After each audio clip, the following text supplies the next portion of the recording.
Let's do a deep dive into Robert Kegan's Orders of Consciousness model. This is Jürgen Rasmussen. Welcome to the Provocative Hypnosis vlog. So I'm inviting you to join me into a little exploration of what I perceive to be the strengths and weaknesses of Robert Kegan's Orders of Consciousness model. Now, when I say strengths and weaknesses, these are my interpretations and my perceptions based upon the context in which I operate, which is seeing clients all day for a living. I'm really enthusiastic about this model. I think it's exciting. I think it's powerful. So I want to talk a little bit about the model and as I said, how I think it's really powerful, and also look at what might be some limitations about the model. By the way, I've studied three different adult developmental models, psychology models, in depth. One is Robert Kegan's Orders of Consciousness. The other one is Clare and Spiral Dynamics.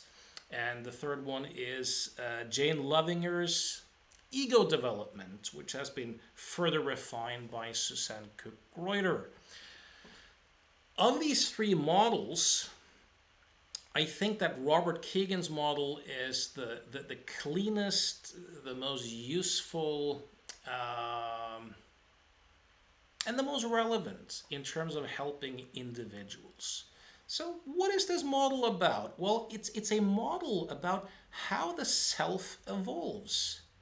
Now, I shouldn't be saying self, I should really be talking about selfing, because selfing is a verb, it's a process. So it's a model of how our activity of selfing, meaning what is taken to be self and what is taken to be other or not self, a model of how that selfing process has a tendency to evolve over time when and if it does in fact evolve.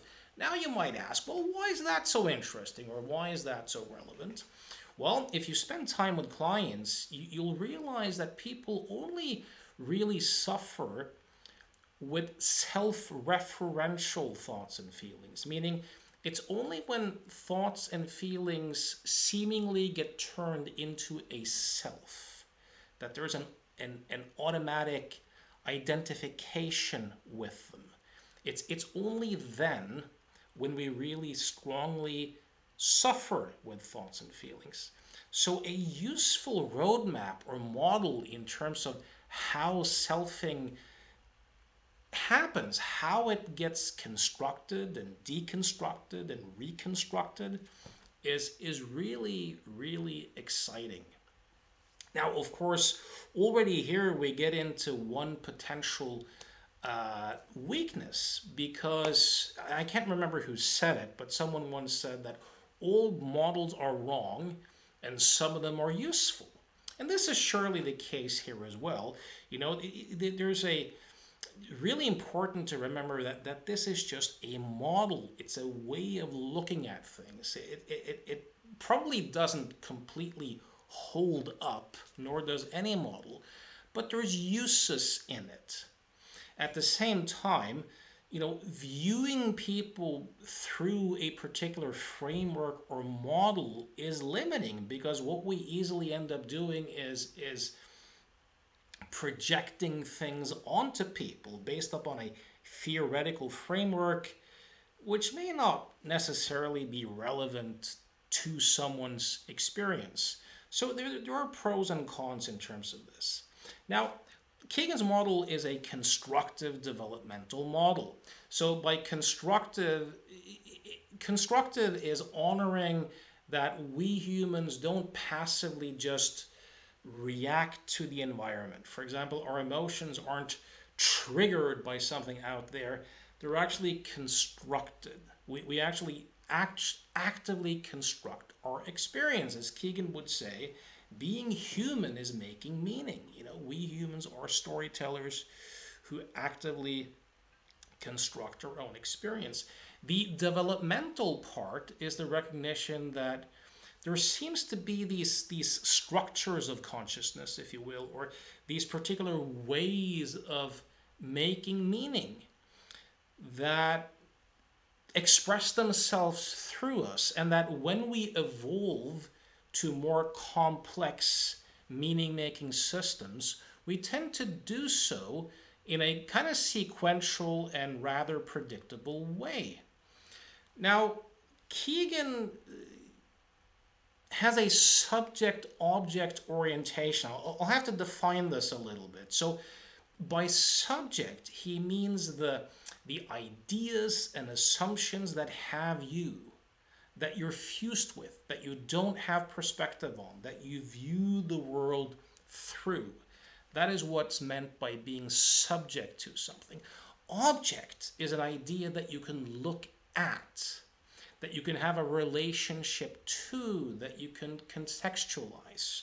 So at any stage of development, there will be stuff that you're subject to and stuff that you can take as objects. And according to Kegan's theory, what you're subject to at one stage, meaning what you see the world through, becomes object of the subject at the next stage, meaning that which you viewed the world through at one particular stage of development becomes something that you can then later look at and have a relationship to from a new subject-object balance. And according to Kegan, and I happen to agree with him, knowing what might be subject to someone and what might be object to someone is some of the most useful information you can have about another human being.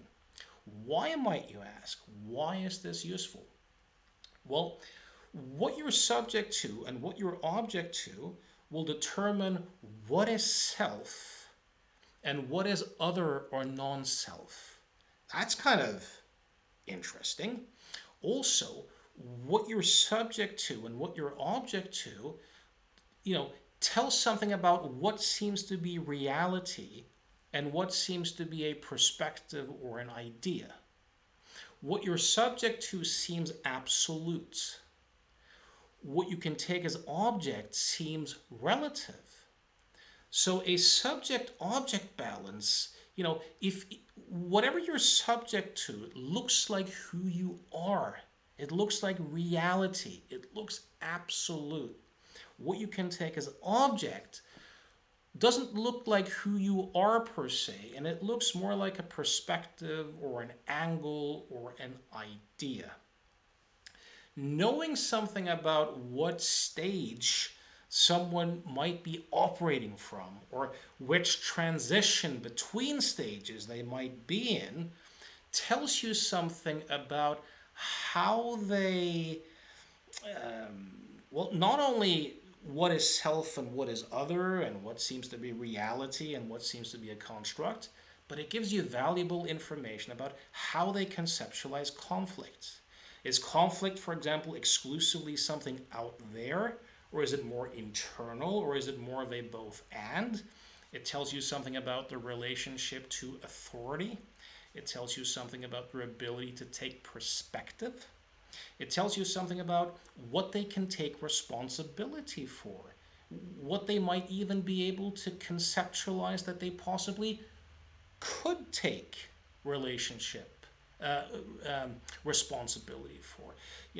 The types of relationships they might be able to have will be very different from these various developmental models. So Kegan uses something called the subject-object interview to kind of try to flesh out or push someone to the edge of their map. I don't use a formal subject-object interview in my sessions, with clients. This is more an informal. When I speak to my clients, I very often find some context where they might be deeply fearful or have some sort of context or some sort of conflict. I really try to to figure out, you know, what they take responsibility for, and how they might view conflict, and what they seem to be able to take perspective on, and their relationship to authority and agency, and what seems to look like self, and what seems to look like other. So if we jump into this the the stage zero, if you will, is just the infant. Kegan doesn't really write anything about it.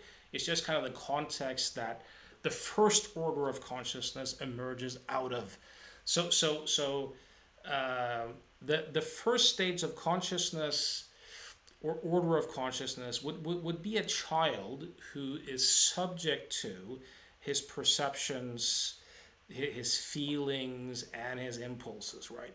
So I remember, for example, a couple of years ago when my son was about 4 years old, we went climbing, and my wife, his mother, was going to pick us up, and we had had a wonderful couple of hours of climbing. And I said, okay, Martin, it's time to go. And he said, no, and I said, well, we got to go now. It's time to go home. And he sat down and he said, I wish you weren't in this world, and I hate you. And I said, why? What's up with that? He said, because you won't let me climb. Now, a few hours later, we were on the trampoline having fun, and we were buddies again. But this developmental model kind of helps me understand that in all likelihood, he does actually hate me, or who he thinks I am in that moment, because he's fused with his perceptions and his feelings, his immediate desires and impulses. So given that he's subject to that, he can only see me through the lens of being the person who denies him climbing. And later on, I am the person who allows him to jump on the trampoline and who has fun with him. And that's who I am, right? So this is the kind of magical phase of childhood, where if someone's subject to their perception and they're, again, up in that airplane, looking down on the buildings down there, they might say, look at those small buildings, look at those small people. The person who's moved to Kegan stage 2, meaning he's able to take some of these perceptions and feelings and impulses as object, he can look at them, he can say, it only looks that way because we are up in the air. That's a developmental shift. So someone who's, and this is where you will find some adults at stage 2 of Kegan's orders of consciousness. It's often called the self-sovereign mind. So if I operate here, I'm subject to my more enduring interests and personal agendas. It's a very egocentric way of viewing the world. And as a result of that, you kind of become a supplier to the self. I can take multiple perspectives, but one perspective at a time. The person at Kegan stage 1 can only take one perspective, right? The person at Kegan stage 2 can take multiple perspectives, but only one simultaneous, one at a time. So at this stage of consciousness, I kind of am my own personal agendas and my own enduring interests, and relationships are kind of instrumental. There's no shared intimacy yet. There's no shared understanding. I get that you are a separate person with your own agendas, and you might be useful to me, or you might be getting in the way. Philip Lewis, a psychologist who wrote a book called The Discerning Heart, about Kegan's model, has this beautiful example of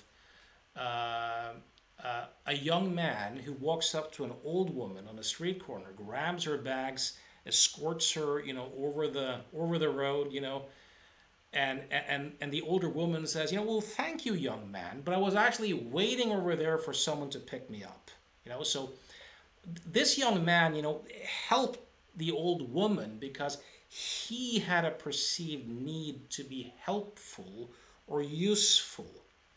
But what he couldn't do was to create a shared meaning with someone else, like really take her perspective into account at the same time. If I operate here, I tend to have a pretty short time span. Um, it's often a more hedonistic, sensory pleasure, in the moment type of black and white thinking, egocentric way of operating in the world where relationships are quite transactional. There's often a lack of personal responsibility, at least in the way you would perceive things from a more mature space. So let's say that I evolve from this, meaning I suddenly begin to get perspective on my own enduring interests and personal agendas. I can look at them from a new vantage point. This is what Kegan calls the socialized mind. Now, the improvement here is that instead of being able to take multiple perspectives one at a time, at this stage of consciousness, I can actually coordinate two perspectives simultaneously. So for example, I can take a perspective of what I want right now and what I want in the future, and I can have an experience of them at the same time. This is what allows me to be moved by future consequences, to be a responsible adult. So when we talk about personal responsibility in the conventional realm, to be able to do that, I need to be able to be impacted by potential future consequences. I need to be able to coordinate two perspectives simultaneously: what I want right now and what I want in the future, and to experience them both at the same time. This is exactly what juvenile delinquents and irresponsible teenagers and even adults who operate at the second stage can't quite do yet. That's why they're so irresponsible and blame other people all the time, because they haven't made that structural shift. When I operate from this third order, what's often called a socialized mind,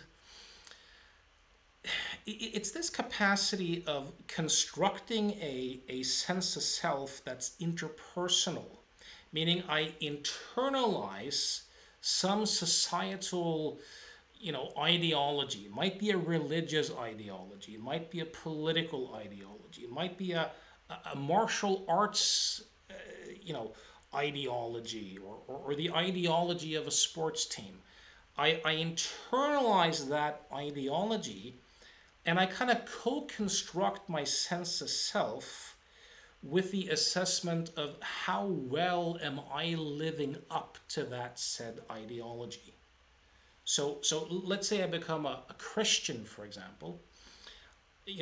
I kind of co-construct my sense of self based upon how do I stack up to these Christian values as evaluated by those in the know, so to speak.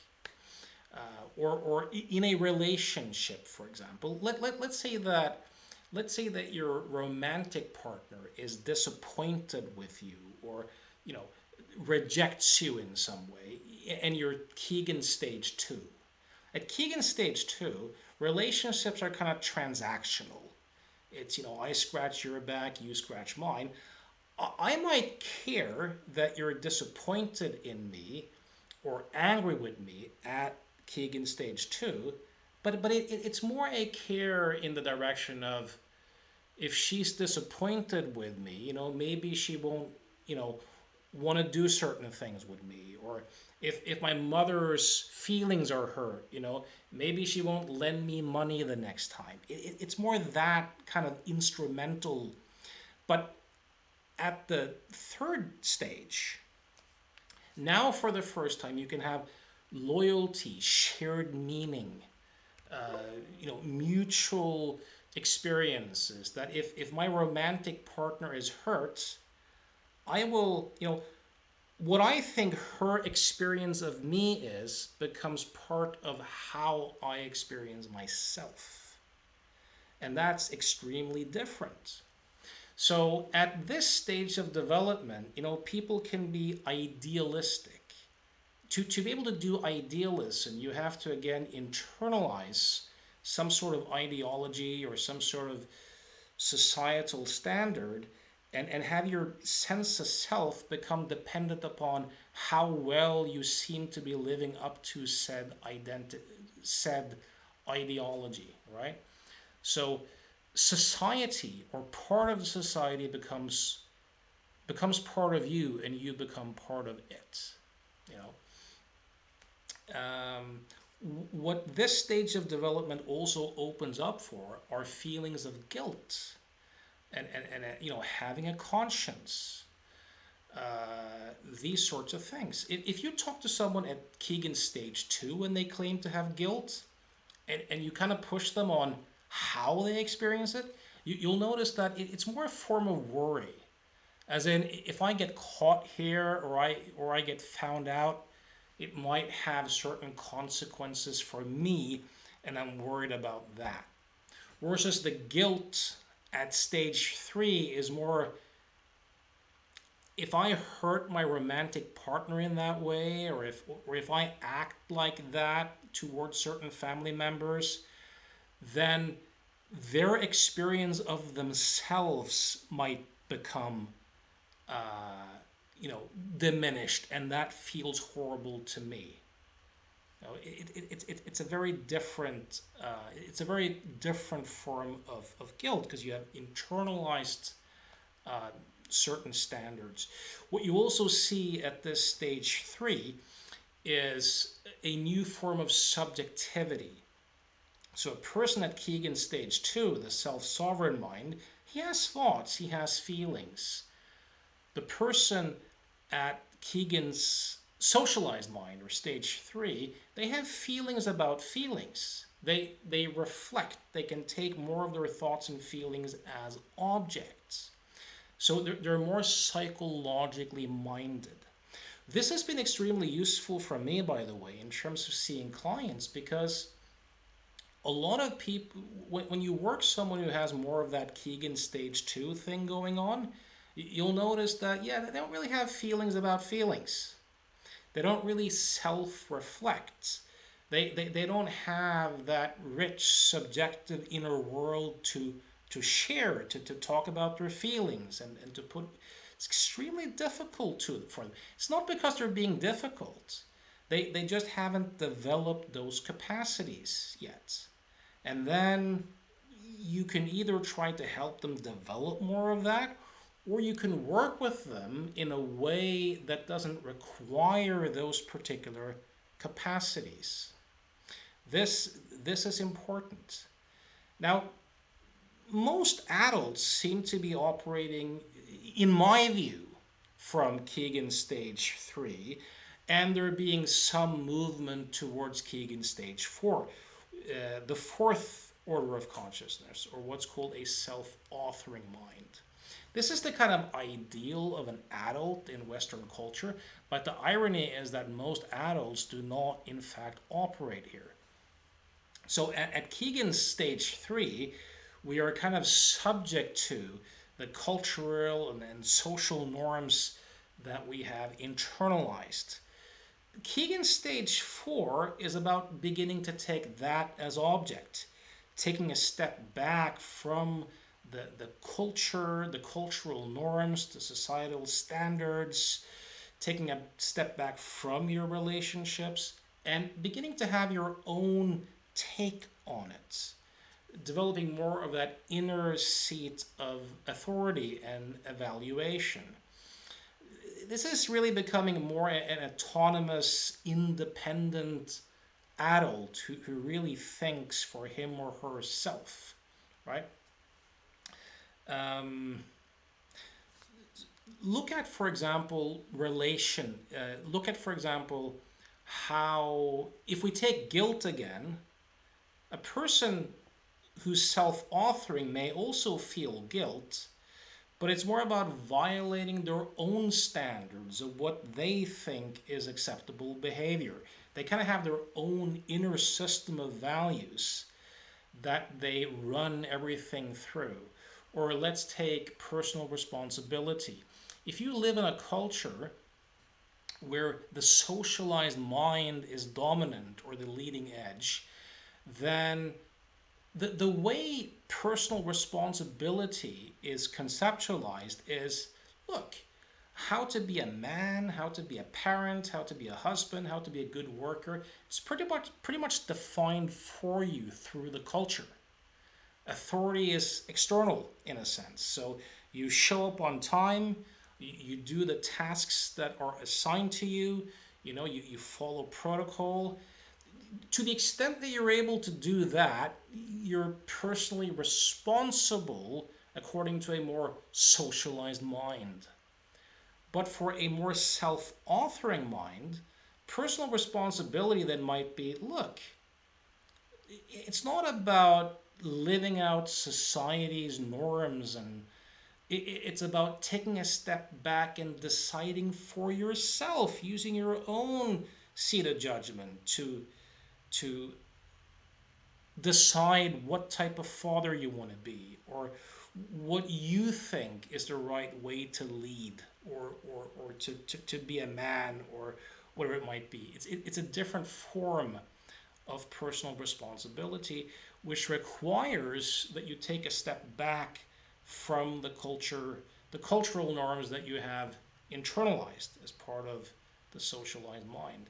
If you look at relationship conflict, at the second stage, the self-sovereign mind, conflict is pretty much external. You won't do what I say, or you're getting in the way, or I want one thing and you want something else. The conflict is external. The relationships are more transactional.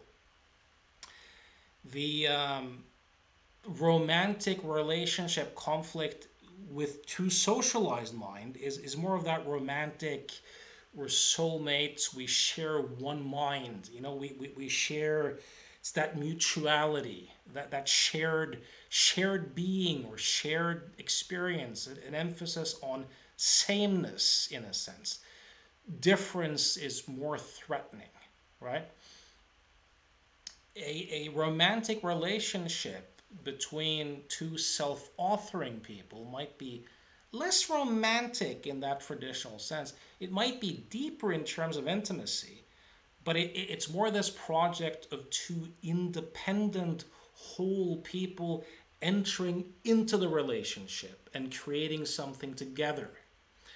At this stage of development, people can offer way more freedom to other people, way more genuine tolerance and freedom, because they have offered it to themselves. They can allow other people psychologically to be different, and to make meaning differently. There's less of that tendency to make something wrong, or having to have someone else conform if they see something differently. Now, here's an interesting thing to consider. So, for example, back in the early 90s, for example, when a famous Norwegian publisher in Norway was shot. His name was Nygard, after publishing the Satanic Verses of Salman Rushdie. Our public intellectuals were pretty good at defending freedom of speech. So a lot of the population was on board with that. Then, during the caricature crisis in Denmark in 2006, many of the same intellectuals had a different tune, and less people in the population really supported free speech and were less tolerant of dissenting views. Why is that, you might ask? Well, probably because these were socially held values for most people. They weren't self-authored values. So that when the culture and the leadership changed, the values changed. The fifth stage, the fifth order of consciousness, or what Kegan calls the self-transforming mind. Well, this is a stage where relatively few people operate. If I remember correctly, Kegan claimed that no one had actually really scored at the fifth level, but quite a few people score in that kind of transition between the fourth and the fifth order. So remember that the self-authored mind is kind of fused with his own meaning-making system. It's why Kegan calls it the institutional self. There's this inner system of values that everything gets filtered through, and the person is fused with that. So at this stage, you don't see idealism. You can see more ideology. Ideology is often confused with integrity. When someone begins to move into the fifth order, that self system begins to be taken as object. So the very process of selfing, of constructing and deconstructing and reconstructing a sense of self, begins to be taken as object. There's the kind of discovery of multiple selves, that different versions of self might arise in different contexts. The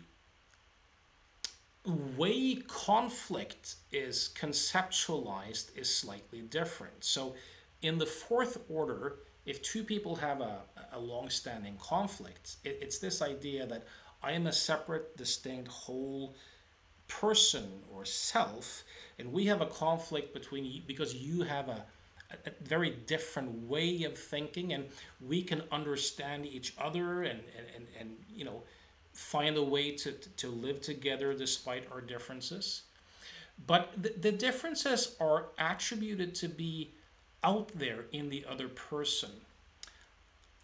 In stage five, there's more a sense of letting a conflict solve you instead of you solving a relationship. Meaning, what's seen as an illusion is this idea of a whole, separate, complete self entering into a relationship with another whole, separate, complete self.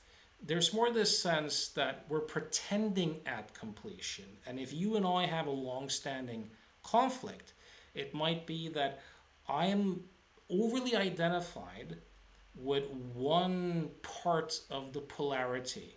I'm overly identified with with my particular way of making meaning, and that the conflict is there for me to recover more of my own complexity, to be able to recover more of what you hold as the other part of the polarity internally, right? So that's a different way of evaluating, of looking at conflicts. There's less belief in objectivity. There's more of a discovery of just the subjectivity behind the objectivity. There tends to be the rejection of absolutes. There's more ease with paradox, not knowing, relative comfort with ambiguity, less dichotomies, more shades of gray. Um, More a less a tendency to believe in cause and effect, probably more a tendency to view things in terms of emergence.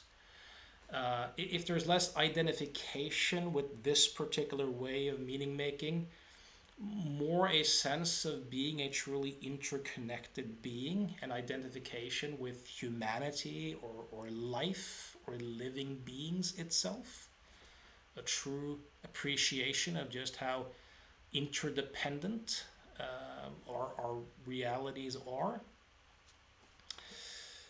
So, having some map of how the person constructs and reconstructs their sense of self, gives you some options in terms of helping someone or adapting, helping people in a way that kind of fits how they make meaning. Because very often there's a mismatch between what we ask of our clients and how they make meaning.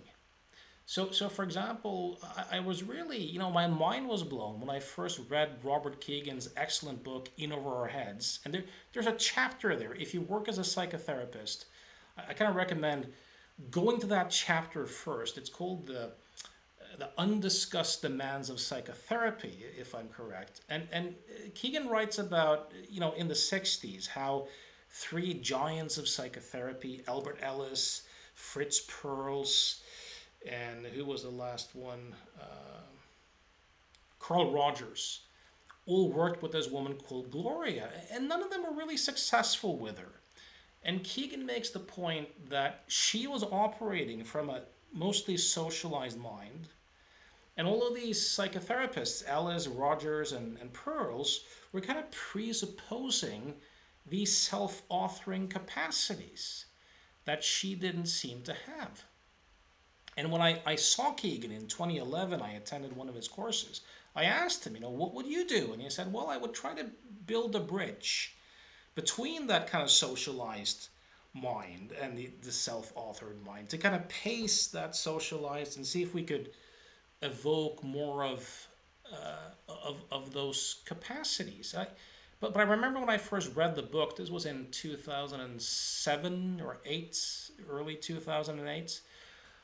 I had worked with this young woman in her early 20s who was a Muslim and who clearly had this very socialized mind going on. And her parents, strict conservative Muslims, absolutely forbade her to date a Norwegian man. And she was dating in a relationship with a Norwegian man and she was hiding it. And her boyfriend was pushing her to be honest, and her parents were on her case. And she felt it as an internal tearing, that she was being torn apart, right? Now, why? Because she was her relationships. With that socialized mind, we kind of take how we think significant others perceive us, and those perceptions become a strong part of how we experience ourselves. I tried to work with her using this NLP technique of a visual squash, where you kind of communicate with both parts and attempt to get an integration. But in her case, that would have required more of a self-authoring mind, because when someone's at that socialized mind, they essentially are their significant relationships. A self-authoring mind can have a relationship to his or her relationships, right? But that's a different form of mind. I kind of presupposed that in my session, and that was probably one reason why it may have fallen flat. So that's an excellent chapter to read. Sometimes too, when you work with clients, people might be in a kind of transition. Most adults are probably somewhere between that socialized and self-authoring mind. So you can help people kind of evolve a bit on that journey. Sometimes people have been promoted into a work position, for example, that might really require more of those self-authoring capacities, and they don't really have them. They're more in that socialized mind. And sometimes change work can be anti-developmental. People like Ken Wilber have been talking a lot about, you have to be somebody before you can be nobody. Meaning, if I remember one of my first seminars I attended with John Grinder, he would talk about how there's no self, identity is a deep trap, values are bullshit essentially, and all beliefs are limiting. But it kind of struck me after that he was deconstructing a lot of what I think many of the seminar participants hadn't even begun to construct for themselves. The way it appears to me was that many of the seminar participants were more in that socialized mind and just beginning to decenter from their cultural surround and finding more of that inner sense of authority, having their own beliefs, their own values, their own And if you then get a teacher who just deconstructs all of that, that might be truly anti-developmental. So a model like this too can I think help you sometimes work with people in a way that's not anti-developmental as well. So what might be a weakness or two with Kegan's developmental model? Well, Kegan's champion was John Piaget, the famous child developmental psychologist, and there's been a lot of criticisms towards Piaget's system. Um, that as I said previously, we might sometimes begin to attribute limitations to people that aren't really there based upon a model. I think one mistake that Kegan might be making is he seems to equate the fifth order of consciousness and also moving into the fifth order of consciousness too much with postmodernism. So in his 1994 book, In Our Heads, he talks about how um, the fourth order of consciousness, this self-authoring mind, that that's kind of the mindset that's the best match for modernity, and that the fifth level or is well, it kind of equates with post-modernity in a way. I think this is probably mostly a mistake. So if we just take a quick detour in terms of pre-modern and modernity and post-modernity. So if you take a look at pre-modern societies, you have a more magical, mythic, often. If we talk about philosophy, then metaphysics, epistemology, and a system of values.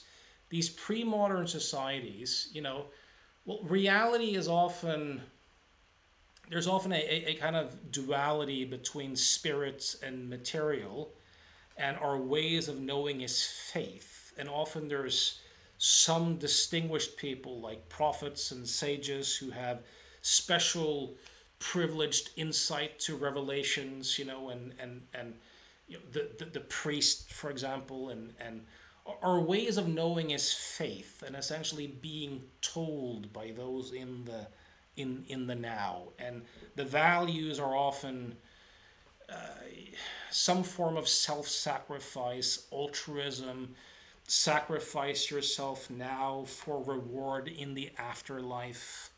There's often an emphasis on patriotism, obedience, duty, being part of something bigger than yourself, loyalty, sanctity. These sorts of things. If you look at modernity, well, what is reality? Well, it's no longer supernatural. It's more an emphasis on the natural world. How do we know? Well, more likely by the senses and by using reason, logic, experiments, the scientific method. The values or ways of living are more likely more democratic, in the individual rights for everyone, rule of law, freedom of speech, democracy, capitalism, or at least more capitalism than socialism. Um, so postmodernism.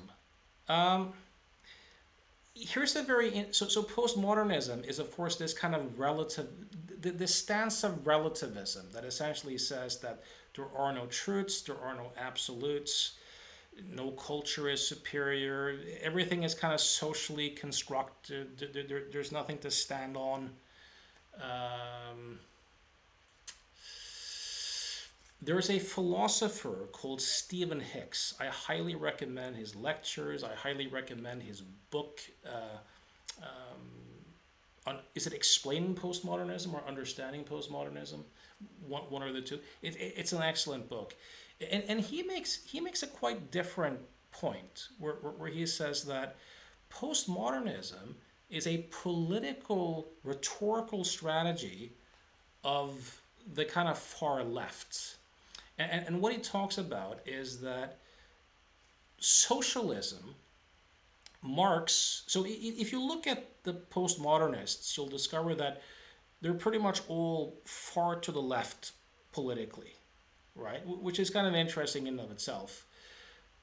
Marx viewed, promoted socialism as scientific socialism. It was a kind of rationalistic way of viewing the world. And he truly believed that socialism was scientific and that his claims would be scientifically proven. Now, he had some specific claims that, the poor would only get poorer, you'd get more and more poor people, the middle class would get wiped out by capitalism, and that you would get all the wealth concentrated on relatively few hands. You would get fewer wealthy people. All of those predictions were dead wrong. Through capitalism, we have less poor people than ever. The middle class has dramatically increased, and there are more wealthy people. So this was a crisis for the socialists. All of those predictions being wrong, and then you had when the Soviet Union was revealed to be truly the horrible dictatorship that it was, and also in the 50s when you saw how in Hungary how protesters were dealt with. This was a death blow to socialism, right? So the deepest thinkers then, and this is Stpehn Hicks's argument, this is from his book, and I think is an excellent one.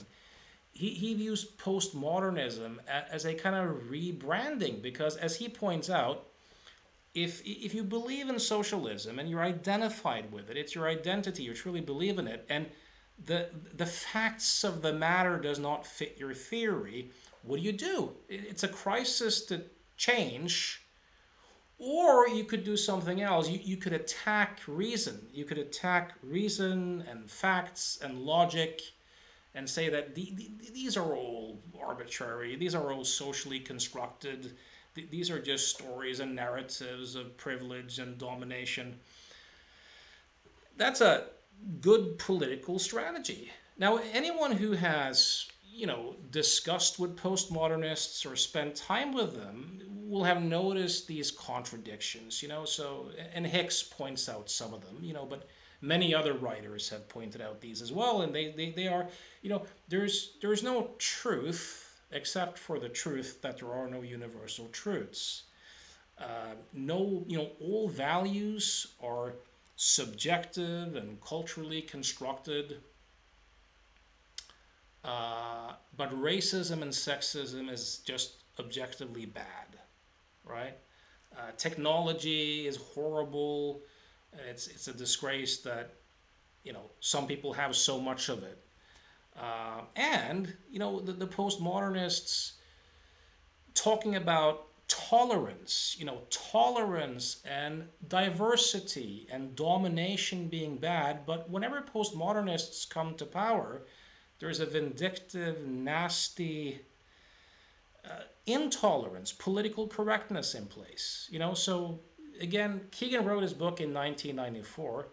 If you look today at the woke mind virus that has captured so much of first academia and then kind of trickled down into all sorts of other institutions, corporations, education, what do you see? You see a vindictive political correctness, you see cancel culture, you see everything being about power and groups being pitted against each other. This doesn't look as something beyond modernity. It's the socialized mind often that wants to censor and forbid opposing viewpoints. It's only when people reach that more self-authoring space, usually, that they can really allow other people more freedom, for dissenting views and stuff like that. So the question then becomes, when you see these apparent contradictions where you have relativism and absolutism, what's the gist? And clearly it's the absolutism that seems to rule. And when it comes to diversity, if values and were totally arbitrary and made up, and if diversity was that important, shouldn't the postmodernists be randomly displaced all over the political landscape? Well, they're not. They're all far left. They're all far on the political left. So I think that Stpehn Hicks has a really good point where he talks about this as a rhetorical strategy of the political left, where relativism is used as a weapon, the rhetoric, but likely not really believed in.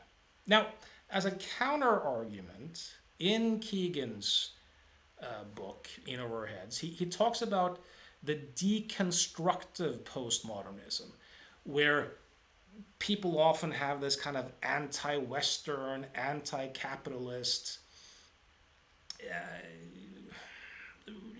marginalized groups, where they end up tearing everything down. Where the it becomes this orientation of there's no point in even having dialogue or treating each other well or attempting to understand each other. We can't. There's just these competing groups dominating for power. There's this nastiness and this anger and this rage. He kind of talks about that as deconstructive postmodernism. And what he really prefers and what would likely happen as people fully mature into the fifth order is more of this reconstructive postmodernism, where the notions of freedom and individualism and rule of law and all that sort of stuff is kind of reconceptualized from a less absolutistic stance. I think there's merit to this because if you look at a lot of people who seem to operate from that fourth order of consciousness, where objectivity is the ideal and there might be emphasis on science and rationality and evidence and full formal operations. There's a subject here and a diversity of separate objects out there that can be evaluated. It's a pretty left hemispheric way of viewing the world. When people, and we have a lot of psychological research to show this as well, that there is a lot of subjectivity behind that alleged objectivity. That when people begin to see that we humans aren't really able to be that objective. There's a lot of psychological biases and psychological mechanisms and contextual factors that influences what we're able to see and how we're likely to make sense of things. And if you look at people like Daniel Kahneman, for example, he used to talk about that we tend to confuse internal coherence with actual validity. We confuse that sense of inner certainty with actual knowledge. We confuse the map with the territory. If you look at the work on memory that's been done, people like Elizabeth Loftus showing that, wait a minute, eyewitness testimony, memory, these are constructive activities. So yes, for example, in a legal system, we will improve it by truly acknowledging just how made up memory and eyewitness testimony and how confessions are made and all these social, cultural, contextual, psychological factors that often lie behind the alleged fused with objectivity at the fourth order of consciousness. So anyways, I hope this gave you some food for thought. If nothing else, if you haven't looked into Kegan's model, I highly recommend it. Again, He's written several books, but a great place to start is that book, In Over Our Heads. If you're a psychotherapist or coach, I recommend starting with the chapter, the undiscussed demands of psychotherapy. Another great book is The Discerning Heart by Philip Lewis. Very well written, very practical. I'll do a shameless plug of my own book, Provocative Suggestions, which is an attempt to kind of integrate more NLP, hypnosis, constructivist approaches to change work with a Kegan inspired developmental psychology approach. I'd love to hear what you think, your agreements, your disagreements, by all means. If my way of thinking resonates with you and you're looking to make some changes in your life and you'd like to see if you and I could be compatible, I invite you to reach me at provocativehypnosis.com. I'm also doing a seminar September 28th on how I work with people who struggle with anger. It's a one-day online course. You can find a link at the seminar page for provocativehypnosis.com. I'm also doing a free webinar on anger, but before then, that you can also find if you click on that seminar link. So, as always, thanks for listening.